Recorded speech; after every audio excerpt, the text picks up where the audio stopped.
যে 17 দফা কারণে যোগ্য মানে অযোগ্য হতে পারে, সেই 17 দফা কারণের মধ্যে কোনো কারণে আমরা পড়ি না। না আমরা র্যাঙ্ক জাম করেছি, না আমাদের ওএমআর ফাঁকা, না আমরা পরীক্ষা না দিয়েই অ্যাপয়েন্টমেন্ট পেরেছি, এরকম কোনো কারণে আমরা পড়ি না। তাহলে কেন আজকে আমাদের চাকরি গেছে? এটার আমরা জবাব চাই। এবং আগামী দিনে সুপ্রিম কোর্টে মুখে এক, মাইকের সামনে এক, সাংবাদিকদের সামনে এক, আর সুপ্রিম কোর্টে গিয়ে আরেক, এই জিনিস চলবে না। অনেক হয়েছে। এখন আমরা অনশন সেই জন্যই করতে নিয়েছি যে আমরা যোগ্য বিচার চাই। প্যানেলের মধ্যে তো অনেকে আছে যোগ্য টিচার, বহুজন, সবাই তো অযোগ্য নয়, সবাই তো চুরি করে চাকরি পায়নি। কিন্তু যোগ্য টিচারদের জন্যে না এসএলপি, সুপ্রিম কোর্টে যে এসএলপি করা হয়েছে, অর্থাৎ যেটা স্পেশাল লিভ পিটিশন, সেখানে একটা কথাও বলা হয়নি, একটা লাইনও লেখা হয়নি, একটা শব্দও বলা হয়নি। কেন এটা দ্বিচারিতা করা হচ্ছে? আজকে সুপ্রিম কোর্টে গিয়ে কেন স্টে অর্ডার নেওয়া হলো মন্ত্রিসভার জন্যে?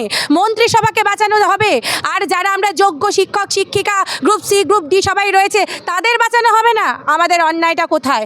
আমরা তো এসএসসির দিকে তাকিয়েছিলাম, আমরা তো রাজ্য সরকারের দিকে তাকিয়েছিলাম, কিন্তু আমাদের জন্যে যারা এইরকম মিডিয়ার সামনে বললেন যে আমাদের জন্যে তারা ভাববেন, কিন্তু তারা কিন্তু সুপ্রিম কোর্টে গিয়ে আমাদের কথা একবারও উচ্চারণ করেনি।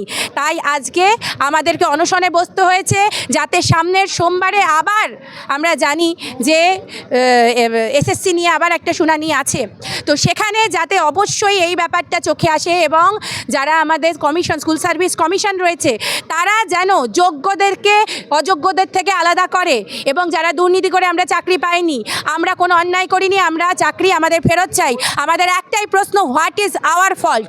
আমাদের দোষটা কোথায়? কেন চাকরি গেল?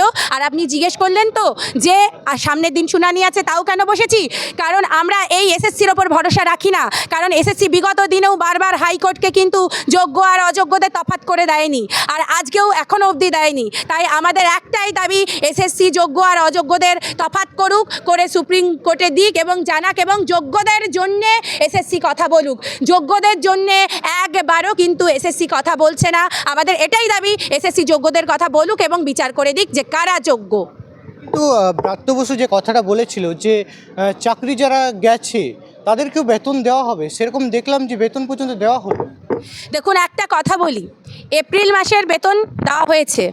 এপ্রিল মাসের যতদিন ওয়ার্কিং ডে ছিল স্কুলের, ততদিন কিন্তু আমরা সবাই স্কুল করেছি, পুরো এপ্রিল মাসটা আমরা কিন্তু কাজ করেছি।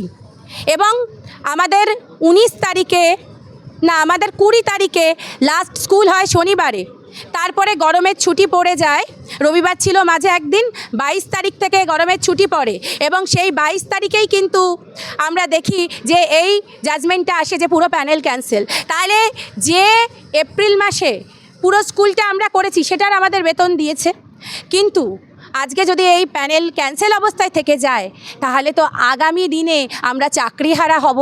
আমাদের তো ঘরে বসিয়ে কেউ বেতন দেবে না। যখন কাজ করেছি বেতন পেয়েছি, কিন্তু স্কুলে না গিয়ে আমরা কি বেতন পাবো?